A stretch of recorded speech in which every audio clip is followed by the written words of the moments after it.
আসসালামু আলাইকুম। আমি ডক্টর বজলুর রহিম রিপন, বাত ব্যথা, প্যারালাইসিস ও sports injury specialist, medico physiotherapy centre এসটিপাড়া, টাঙ্গাইল থেকে আপনাদের সবাইকে জানাচ্ছি শুভেচ্ছা। প্রিয় দর্শক, অনেক রোগী বলেন যে তাদের কোমরে ব্যথা সময় কোমর থেকে পায়ের দিকে চলে যায় এবং এই ব্যথার সাথে অনেক সময় ঝিঝি, অবশ অবশ, ভারী ভারী এইরকম উপসর্গের কথা বলে থাকেন। প্রিয় দর্শক, এই যে কোমর ব্যথা, পায়ে ঝিঝি, অবশ অবশ, ভারী ভারী এবং এর সাথে বলেন যে কেউ কেউ যে হাঁটলেই ব্যথা বেড়ে যায় বা ঝিঝি, অবশ অবশটা বেড়ে যায়। দর্শক, এই যে হাঁটলে ব্যথা বা ঝিঝি বা অবশ অবশ বেড়ে যায়, এর কারণটা কি সেটি একটু আমাদের জানা দরকার।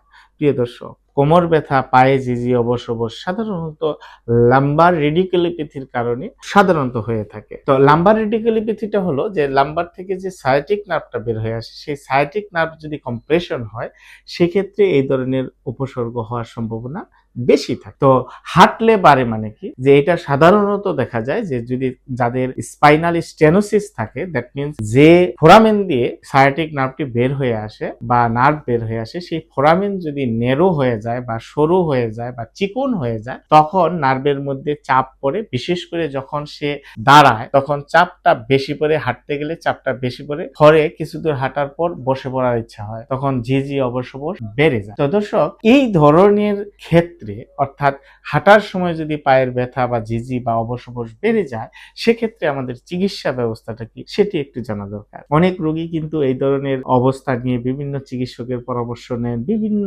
ধরনের ওষুধ, ব্যথানাশক ওষুধ খান মাসের পর মাস, দিনের পর দিন, কিন্তু তারপরও কিন্তু তার উপসর্গ কমে না। এর কারণ হচ্ছে যে ব্যথানাশক ওষুধ, আমি সবসময় বলি যে ইনফ্ল্যামেশন কমায়, ব্যথা কমায়, বাট ব্যথার যে মূল কজ, যে কারণ, সে কারণ কিন্তু কমায় না। এখানে আপনার নার্ভের মধ্যে যে কম্প্রেশনটা থাকে, যে চাপটা থাকে, সেই চাপ যদি না কমানো হয় তাহলে কিন্তু এই ধরনের ব্যথা, ঝিঝি, অবশ অবশ সহজে কমে না। তো এই ধরনের রোগীর ক্ষেত্রে গবেষণা যেটি বলে সবচেয়ে আধুনিক চিকিৎসা হচ্ছে অপারেশন বিহীন কনজারভেটিভ ট্রিটমেন্ট। আর সেই কনজারভেটিভ ট্রিটমেন্টের অন্যতম পার্ট হচ্ছে এভিডেন্স বেসড ফিজিওথেরাপি। এখন এভিডেন্স বেসড ফিজিওথেরাপি মানেটা কি? এভিডেন্স বেসড ফিজিওথেরাপি হচ্ছে যে ফিজিওথেরাপি চিকিৎসার গবেষণা আছে যে এই এক্সারসাইজ বা এই চিকিৎসায় আপনার এই ধরনের উপসর্গ কমে যায়, যেগুলির গবেষণা আছে সেটাকে আমরা এভিডেন্স বলি। সুতরাং বিভিন্ন গবেষণা যেটি বলে যে এই ধরনের লাম্বার